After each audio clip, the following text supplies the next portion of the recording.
8th standard social economics chapter 1 introduction to economics. ನೋಡಿ, ಈ ಒಂದು ವಿಡಿಯೋದಲ್ಲಿ ನಾವು 8th ಸ್ಟ್ಯಾಂಡರ್ಡ್ ಸೋಷಿಯಲ್ನ ಇಂಟ್ರೊಡಕ್ಷನ್ ಟು ಎಕನಾಮಿಕ್ಸ್ ಅನ್ನೋವಂಥ ಲೆಸನ್ನ ಮಾಡ್ತಾ ಇದ್ದೀವಿ. ಇಲ್ಲಿ ಆಬ್ಜೆಕ್ಟಿವ್ಸ್ ಕೊಟ್ಟಿದ್ದಾರೆ ಈ ಲೆಸನ್ನಲ್ಲಿ. In the chapter you learn the meaning of economics and basic concepts of economics.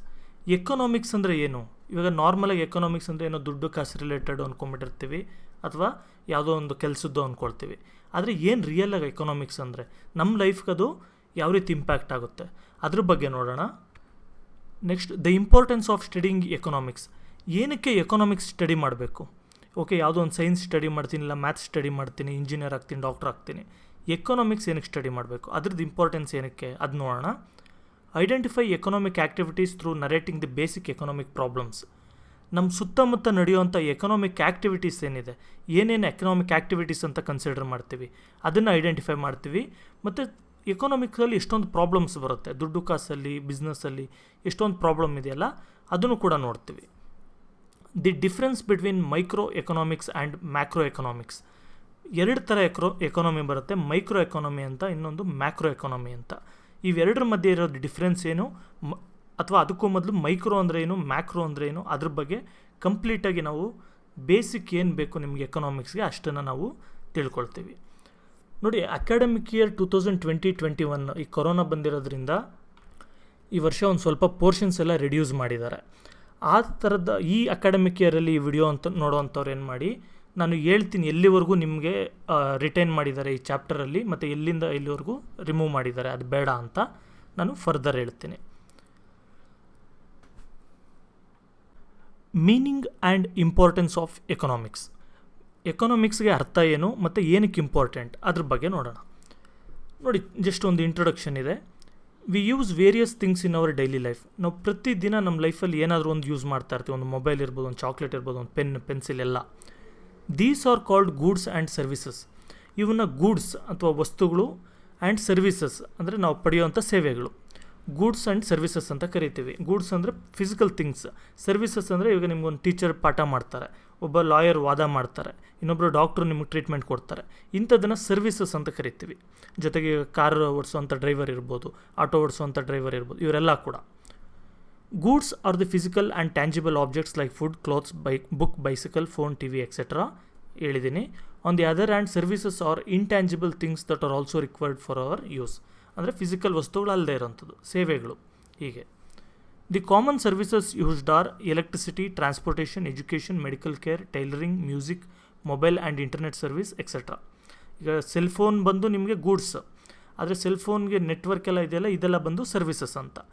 ಈ ರೀತಿ ಈಗ ನಿಮಗೆ ಕ್ಲಿಯರಾಗಿ ಅರ್ಥ ಆಯಿತು ಅಂದ್ಕೊಳ್ತೀನಿ ಗೂಡ್ಸ್ ಆ್ಯಂಡ್ ಸರ್ವಿಸಸ್ ಅಂದರೆ ಏನು ಅಂತ. Well the people using goods and services are called as consumers. People engaged in the production of goods and services R called the producers. ಇಲ್ಲಿ ಎರಡು ಟರ್ಮ್ಸ್ ಬರುತ್ತೆ, ಕನ್ಸ್ಯೂಮರ್ಸ್ ಅಂತ ಒಂದು, ನೆಕ್ಸ್ಟು ಪ್ರೊಡ್ಯೂಸರ್ಸ್ ಅಂತ ಒಂದು. ಕನ್ಸ್ಯೂಮ್ ನಾವು ಯೂಸ್ ಮಾಡ್ಕೊಳ್ಳೋವಂಥದ್ದು. ಈಗ ಫಾರ್ ಎಕ್ಸಾಂಪಲ್ ಎಲ್ಲೋ ಒಂದು ಕಡೆ ಬಟ್ಟೆ ಹೊಲಿತಾರೆ, ಆ ಬಟ್ಟೆನ ನಾನು ತೊಗೊಂಡು ನಾನು ಹಾಕ್ಕೊಳ್ತೀನಿ, ಅಲ್ಲಿಗೆ ನಾನು ಕನ್ಸ್ಯೂಮರ್ ಆಗ್ತೀನಿ. ಅದೇ ಬಟ್ಟೆ ರೆಡಿ ಮಾಡೋವಂಥವ್ರು, ಹೊಲಿಯೋವಂಥವ್ರು, ಗಾರ್ಮೆಂಟ್ಸಲ್ಲಿ ರೆಡಿ ಮಾಡೋವಂಥವ್ರು, ಅವರು ಬಂದು ಪ್ರೊಡ್ಯೂಸರ್ ಆಗ್ತಾರೆ. ಅದೇ ರೀತಿ ಊಟ, ಅಕ್ಕಿನ ಎಲ್ಲೋ ಒಂದು ಕಡೆ ಬೆಳೀತಾರೆ, ಬೆಳೆದವರು ಪ್ರೊಡ್ಯೂಸರ್ಸು, ಕನ್ಸ್ಯೂಮ್ ಮಾಡೋವಂಥ ನಾವು ತಿನ್ನೋವಂಥ ವ್ಯಕ್ತಿಗಳು ಕನ್ಸ್ಯೂಮರ್ಸ್ ಆಗ್ತೀವಿ.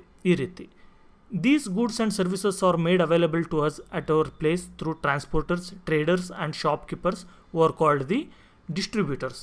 ಇವೆರಡರ ಮಧ್ಯೆ ನೋಡಿ, ಇವೆರಡರ ಮಧ್ಯೆ ಅಂದರೆ ಎ ಹತ್ರ ಬಂದು ಪ್ರಾಡಕ್ಟ್ ರೆಡಿ ಆಗೋದು, ಇದನ್ನು ಪ್ರೊಡ್ಯೂಸರ್ಸ್ ಅಂತ ಕರಿತೀವಿ, ಇವ್ರನ್ನ ಪ್ರಾಡಕ್ಟ್ ರೆಡಿ ಮಾಡೋರನ್ನ, ಈಗಾಗಲೇ ಹೇಳಿರೋ ಹಾಗೆ. ನೆಕ್ಸ್ಟ್ ಬಂದು ಕನ್ಸ್ಯೂಮರ್ಸ್ ಅಂತ, ಎಂಡಲ್ಲಿ ಯಾರು ನಾವು ಇದನ್ನು ಯೂಸ್ ಮಾಡ್ಕೊಳ್ತೀವಿ ಆ ವಸ್ತುನ, ಅವ್ರನ್ನ ಕನ್ಸ್ಯೂಮರ್ಸ್ ಅಂತೀವಿ. ಇವೆರಡರ ಮಧ್ಯೆ ಟ್ರಾನ್ಸ್ಪೋರ್ಟರ್ಸ್ ಬರ್ತಾರೆ, ಅಂದರೆ ಲಾರಿಯಲ್ಲಿ ಸಾಗಣೆ ಮಾಡೋರು, ಅವರು ಇವರು ಬರ್ತಾರೆ, ಮತ್ತು ಅಂಗಡಿಯವ್ರು ಬರ್ತಾರೆ, ರಿಟೈಲ್ ಟ್ರೇಡು ಅಥವಾ ಹೋಲ್ಸೇಲ್ ಟ್ರೇಡ್ ಬರುತ್ತೆ. ಈ ರೀತಿ ಇವರೆಲ್ಲ ಬರ್ತಾರೆ. ಈಗ ಈ ಕಾನ್ಸೆಪ್ಟ್ ನಿಮಗೆ ಕ್ಲಿಯರಾಗಿ ಅರ್ಥ ಆಗಿದೆ ಅಂತ ಅಂದ್ಕೊಳ್ತೀನಿ. We buy the required goods and services by paying the given price.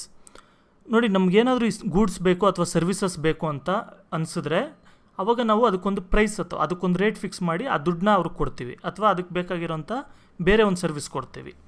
It is the value of the goods or services expressed in the terms of money. ಈಗ ಗೂಡ್ಸು ಮತ್ತು ಸರ್ವಿಸಸ್ಗೆ ಏನು ವ್ಯಾಲ್ಯೂ ಇದೆ ಅದ್ರ ಬೆಲೆ ಬಂದು ನಾವು ದುಡ್ಡಲ್ಲಿ ಎಕ್ಸ್ಪ್ರೆಸ್ ಮಾಡ್ತೀವಿ. ಅಂದರೆ ಈಗ ಒಂದು ಚಾಕ್ಲೇಟ್ ತೊಗೊಳ್ತಾ ಇರ್ತೀರ, 5 ರೂಪಿ ಚಾಕ್ಲೇಟ್ ಒಂದಿರುತ್ತೆ, 10 ರೂಪಿ ಚಾಕ್ಲೇಟ್ ಇರುತ್ತೆ. ಆ ಚಾಕ್ಲೇಟ್ ವ್ಯಾಲ್ಯೂ ಏನು ಮಾಡ್ತೀವಿ ನಾವು ರುಪೀಸಲ್ಲಿ ಅಥವಾ ಡಾಲರ್ಸಲ್ಲಿ ಈ ಥರ ಫಿಕ್ಸ್ ಮಾಡೋವಂಥದ್ದು. This means that to be able to buy different goods and services required by us in our daily life we need money. ನೋಡಿರಿ, ಇದರಿಂದ ನಮಗೇನು ಗೊತ್ತಾಯಿತು, ಡೈಲಿ ನಮಗೆ ಬೇಕಾಗಿರೋಂಥ ಗೂಡ್ಸ್ ಎಷ್ಟೊಂದಿರುತ್ತೆ. ಬೆಳಗ್ಗೆ ಇದ್ದರೆ ಹಾಲು ತರೋದಿರುತ್ತೆ, ತರಕಾರಿ ತರೋದಿರುತ್ತೆ, ಆ ರೀತಿ. ಮತ್ತು ಸರ್ವಿಸಸ್ ಇರುತ್ತೆ. ಈಗ ನೀವು ಸ್ಕೂಲ್ಗೆ ಹೋಗ್ಬೇಕಂದ್ರೆ ಬಸ್ ಹತ್ತುತ್ತೀರ ಅಥವಾ ಆಟೋ ಹತ್ತುತ್ತೀರ, ಈ ರೀತಿ ಸರ್ವಿಸಸ್. ಇದೆಲ್ಲದಕ್ಕೂ ಕೂಡ ಇಷ್ಟು ಅಂತ ದುಡ್ಡು ಬೇಕಾಗುತ್ತೆ. ಅದರಿಂದ ನಾವು ಪ್ರತಿ ದಿನದಲ್ಲೂ ದುಡ್ಡು ಅನ್ನೋದು ತುಂಬ ಇಂಪಾರ್ಟೆಂಟ್. ಈಗ ಅದು ಗೊತ್ತಾಯ್ತಲ್ವ. ಈಗ ದುಡ್ಡು ಯಾವ ರೀತಿ ಬರುತ್ತೆ? How do we get money? ದುಡ್ಡು ಹಾಗೆ ಏನಾದರೂ ಮನೇಲಿ ಗಿಡ ಬೆಳೆಯುತ್ತಾ? ಇಲ್ಲ. We are engaged in work or we are employed. ನೋಡಿ, ದುಡ್ಡು ಯಾವ ರೀತಿ ಸಂಪಾದನೆ ಮಾಡ್ತೀವಿ? ನಾವು ಏನಾದರೂ ಕೆಲಸ ಮಾಡ್ತಾ ಇರ್ತೀವಿ ಅಥವಾ ಯಾವುದಾದ್ರು ಕೆಲಸಕ್ಕೆ ಬೇರೆಯವ್ರ ಹತ್ರ ಜಾಯ್ನ್ ಆಗಿರ್ತೀವಿ, ಆ ಥರ. By the virtue of employment we get income. ಈ ಎಂಪ್ಲಾಯ್ಮೆಂಟಿಂದ ಅಥವಾ ನಾವು ಕೆಲಸ ಮಾಡೋದ್ರಿಂದ ನಮಗೆ ಇನ್ಕಮ್ ಅನ್ನೋದು ಬರುತ್ತೆ. ಅಥವಾ ಆ ನಮಗೇನಾದರೂ ಒಂದು ಕೊಡ್ತಾರೆ ಅವ್ರು ನಾವು ಕೆಲಸ ಮಾಡಿದ್ದಕ್ಕೆ ಅಂತ. ಅದು ಬಂದು ದುಡ್ಡಿನ ರೂಪದಲ್ಲಿ ಇರುತ್ತೆ ಮಾಡರ್ನ್ ಸೊಸೈಟಿಯಲ್ಲಿ. The income we spend becomes the income of the producers and distributors. ನೋಡಿ, ಇವಾಗ ನಮ್ಮ ಹತ್ರ ದುಡ್ಡು ಬಂದಿರುತ್ತೆ. ಈಗ ನಮ್ಮ ಹತ್ರ ದುಡ್ಡು ಬಂದಿರುತ್ತೆ. ಈ ಇನ್ಕಮ್ನ ನಾನು ಏನೋ ಒಂದು ಅಕ್ಕಿ ತೊಗೊಳ್ಬೇಕು ಅಂದರೆ ಅದನ್ನು ಒಬ್ರಿಗೆ ಯಾರಿಗೋ ಕೊಡ್ತೀನಿ, ರಿಟೇಲ್ ಅಂಗಡಿಯವ್ರಿಗೆ ಕೊಡ್ತೀನಿ ನಾನು. ರಿಟೇಲ್ ಅಂಗಡಿಯವ್ರು ಏನು ಮಾಡ್ತಾರೆ, ಆ ದುಡ್ಡನ್ನ ಹೋಲ್ಸೇಲ್ ಅಂಗಡಿಯವ್ರಿಗೆ ಕೊಡ್ತಾರೆ, ಅಲ್ಲಿಂದ ಇವ್ರು ತರೋದಕ್ಕೆ ಅಂತ. ಹೋಲ್ಸೇಲ್ ಅಂಗಡಿಯವರು ಟ್ರಾನ್ಸ್ಪೋರ್ಟ್ ಮುಖಾಂತರ ಪ್ರೊಡ್ಯೂಸರ್ಸ್ ಹತ್ರ ಹೋಗಿ ಪರ್ಚೇಸ್ ಮಾಡ್ಕೊಂಡು ತರ್ತಾರೆ. ಅರ್ಥ ಆಗ್ತಾ ಇದೆಯಲ್ವಾ? ಈ ರೀತಿ ದುಡ್ಡು ಅನ್ನೋದು ಸರ್ಕ್ಯುಲೇಟ್ ಆಗ್ತಾ ಇರುತ್ತೆ. ನನ್ನಿಂದ ನಿಮಗೆ, ನಿಮ್ಮಿಂದ ಇನ್ನೊಬ್ಬರಿಗೆ, ಇನ್ನೊಬ್ಬರಿಂದ ಇನ್ನೊಬ್ಬರಿಗೆ ಹೋಗುವಂಥದ್ದು.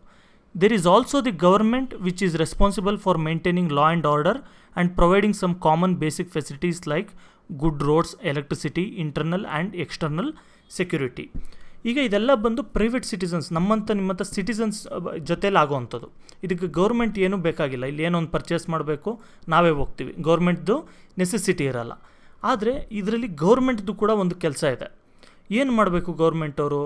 ಓಕೆ, ಅಂಗಡಿ ಇತ್ತು ಅಂದರೆ ಅಂಗಡಿ ಮುಂದಕ್ಕವರೆಗೂ ರೋಡ್ ಇರಬೇಕು, ಮತ್ತು ಅಂಗಡಿಯಲ್ಲಿ ಕರೆಂಟ್ ಇರಬೇಕು. ಟ್ರಾನ್ಸ್ಪೋರ್ಟೇಷನ್ ಇತ್ತು ಅಂದರೆ ಒಳ್ಳೆ ಅಲ್ಲಿಗೆ ರೋಡ್ ಇರಬೇಕು, ಮತ್ತು ಡೀಸೆಲು ಪೆಟ್ರೋಲೆಲ್ಲ ಸಿಗೋ ಹಾಗೆ ಮಾಡಬೇಕು. ಲಾಸ್ಟ್ಗೆ ಈ ಪ್ರೈಸಸ್ ರೇಟ್ಗಳೆಲ್ಲ 1000 ರೂಪಾಯಿ ಎಲ್ಲ 1 kg ಅಕ್ಕಿ ಮಾಡಿಬಿಟ್ರೆ ತೊಗೊಳಕ್ಕಾಗಲ್ಲ. ಅದನ್ನು ಮೇಂಟೈನ್ ಮಾಡೋದಕ್ಕೆ ಲಾ ಆ್ಯಂಡ್ ಆರ್ಡರ್ ಕೂಡ ಇರಬೇಕು. ಒಂದು ಸಿಸ್ಟಮ್ನ ಅವರು ನಡೆಸ್ತಾ ಇರಬೇಕು. The government imposes taxes for the goods and services it provides. ಈ ರೀತಿ ಗೌರ್ಮೆಂಟ್ ಅವರು ರೋಡ್ ಹಾಕಿರೋದಿರ್ಬೋದು, ಅಥವಾ ಒಂದು ಗೌರ್ಮೆಂಟ್ ಆಫೀಸ್ ಓಪನ್ ಮಾಡಿರೋದಿರ್ಬೋದು, ಈ ಥರ ಎಲ್ಲ ಖರ್ಚುಗಳಿರುತ್ತೆ ಅವ್ರಿಗೆ. ಅವರು ಸ್ಯಾಲ್ರಿಗಳು ಪೇ ಮಾಡಬೇಕು, ಬಿಲ್ಡಿಂಗ್ ಕಟ್ಸಿದಾಗೆಲ್ಲ ಖರ್ಚಾಗಿರುತ್ತೆ. ಈ ರೀತಿ ಆ ರೀತಿ ದುಡ್ಡಿಗೆ ಅವ್ರು ಏನು ಮಾಡ್ತಾರೆ, ಅವರು ನಮ್ಮ ಹತ್ರ ಇಷ್ಟು ಅಂತ ಟ್ಯಾಕ್ಸ್ ತೊಗೊಳ್ತಾರೆ. ಫಾರ್ ಎಕ್ಸಾಂಪಲ್, ಅಕ್ಕಿ ತೊಗೊಳ್ತಾ ಇದ್ದೀರಾ ಅಂದ್ಕೊಳ್ಳಿ, ಅಕ್ಕಿ 100 ರೂಪಾಯಿ ಇತ್ತು ಅಂತ ಹೇಳಿದ್ರೆ ಅದರಲ್ಲಿ ಟ್ಯಾಕ್ಸ್ ಒಂದು 10 ರೂಪಾಯಿ ಇರುತ್ತೆ. ಆ ಟ್ಯಾಕ್ಸು ಗೌರ್ಮೆಂಟ್ಗೆ ಹೋಗುತ್ತೆ. ಅದೇ ದುಡ್ಡನ್ನ ತೊಗೊಂಡು ಇವರು ಮತ್ತೆ ಬೇರೆ ಬೇರೆ ರೋಡ್ ಹಾಕ್ಸೋದು, ಎಲೆಕ್ಟ್ರಿಸಿಟಿ ರೆಡಿ ಮಾಡಿಸೋದು, ಫೋನ್ ಲೈನ್ಸ್ದು ಇವೆಲ್ಲ ಕೂಡ ಮಾಡ್ತಾ ಇರ್ತಾರೆ. ಈ ರೀತಿ ದುಡ್ಡು ಒಂದು ಕಡೆಯಿಂದ ಒಂದು ಕಡೆ ಸರ್ಕ್ಯುಲೇಟ್ ಆಗಿ ಮೂವ್ ಆಗೋವಂತೆ. Therefore a normal day is characterised by interaction among the producers, distributors, consumers and the government. ಇದರಿಂದ ನಮಗೇನು ಗೊತ್ತಾಗ್ತಾ ಇದೆ, ಒಂದು ಡೈಲಿ ನಾರ್ಮಲ್ ದಿನ ನಮ್ಗೆ ಏನಾಗುತ್ತೆ, ಪ್ರತಿಯೊಂದ್ರ ಜೊತೆ ಇಂಟ್ರಾಕ್ಷನ್ ಇರುತ್ತೆ. ಪ್ರೊಡ್ಯೂಸರ್ಸ್ ಜೊತೆನಾ, ಡಿಸ್ಟ್ರಿಬ್ಯೂಟರ್ಸ್ ಜೊತೆನಾ, ಕನ್ಸ್ಯೂಮರ್ಸ್ ಜೊತೆನಾ, ಅಥವಾ ಗೌರ್ಮೆಂಟ್ ಜೊತೆನಾ, ನಾವೆಲ್ಲ ಫಾರ್ಮ್ ಆಗಿ ಒಂದು ಸಿಸ್ಟಮ್ ಆಗಿರ್ತೀವಿ. How each of them earns income and how they spend forms the core of economic activity. ಈ ರೀತಿ ಪ್ರತಿಯೊಬ್ಬರು ಏನೇನು ಇನ್ಕಮ್ನ ಕ್ರಿಯೇಟ್ ಮಾಡ್ಕೊಳ್ತಾರೆ, ಸಂಪಾದನೆ ಮಾಡ್ತಾರೆ, ಮತ್ತು ಅದನ್ನು ಬೇರೆದಕ್ಕೆ ಏನಕ್ಕೆ ಸ್ಪೆಂಡ್ ಮಾಡ್ತಾರೆ. ಈಗ ನೀವು ಒಂದೇನೋ ಒಂದು ಪರ್ಚೇಸ್ ಮಾಡಿರ್ತೀರ, ಅಥವಾ ನಿಮ್ಗೆ ಯಾರೋ ದುಡ್ಡು ಕೊಟ್ಟಿರ್ತಾರೆ, ಅದನ್ನು ನೀವು ಬೇರೆದಕ್ಕೆ ಪರ್ಚೇಸ್ ಮಾಡ್ತೀರಾ. ಆಗ ಅದೊಂದು ಎಕನಾಮಿಕ್ ಆ್ಯಕ್ಟಿವಿಟಿ ಅಂತ ಕ್ರಿಯೇಟ್ ಆಗುತ್ತೆ. Economics may be described as the study of these economic activities of individuals or as a science that deals with the production, distribution and use of goods and services. ಇದರ ಅರ್ಥ ಏನು, ಒಂದು describe ಮಾಡಿದ್ದಾರೆ economics ಅಂದರೆ ಏನು ಅಂತ. ಏನು economics ಪ್ರಕಾರ, ಇದ್ರ ಪ್ರಕಾರ ಅಂದರೆ ಈ ಎಕನಾಮಿಕ್ ಆ್ಯಕ್ಟಿವಿಟೀಸ್ ಏನಿದೆ, ಪರ್ಚೇಸ್ ಮಾಡೋದು, ಸೇಲ್ ಮಾಡೋದು, ಅವರು ಒಂದು ಗೌರ್ಮೆಂಟ್ ಅವರೊಂದು ರೋಡ್ ಹಾಕ್ಸೋದು, ಈ ರೀತಿ ದುಡ್ಡು ಕಾಸು ವ್ಯವಹಾರ ಏನಿರುತ್ತೆ, ಇದನ್ನು ಎಕನಾಮಿಕ್ ಆ್ಯಕ್ಟಿವಿಟಿ ಅಂತ ಕರೀತಾರೆ. ಬರೀ ಇಷ್ಟೇ ಅಲ್ಲ, ದುಡ್ಡು ಕಾಸಿಗೆ ರಿಲೇಟ್ ಆಗಿರೋದು ಇನ್ಕಮ್ಮು, ಸಂಬಳ, ರೇಟು ಇಷ್ಟೇ ಅಲ್ಲ. ಇದ್ರ ಜೊತೆಗೆ ಪ್ರೊಡಕ್ಷನ್ ಯಾವ ರೀತಿ ಮಾಡ್ತಾರೆ, ಡಿಸ್ಟ್ರಿಬ್ಯೂಷನ್ ಯಾವ ರೀತಿ ಆಗುತ್ತೆ, ಗೂಡ್ಸ್ ಮತ್ತು ಸರ್ವಿಸಸ್ ಯಾರಿಗೆ ಸಿಗಬೇಕು, ಯಾವಾಗ ಸಿಗಬೇಕು, ಇದನ್ನು ಕೂಡ ನೋಡೋವಂಥದ್ದು. ಇವೆರಡು ಕಾನ್ಸೆಪ್ಟ್ ಬರುತ್ತೆ ಇದರಲ್ಲಿ. ಒಂದು ದುಡ್ಡು ಕಾಸು ವ್ಯವಹಾರ ಆಗೋದು, ಮತ್ತು ಪ್ರೊಡಕ್ಷನ್ ಯಾರಿಗೆ ಯಾವಾಗ ಏನು ಸಿಗಬೇಕು, ಯಾವ ಗೂಡ್ಸ್ ಯಾರಿಗೆ ಸಿಗಬೇಕು, ಇದನ್ನು ಡಿಸೈಡ್ ಮಾಡೋದು ಕೂಡ ಎಕನಾಮಿಕ್ಸ್ ಅಂಡರ್ಗೆ ಬರುತ್ತೆ.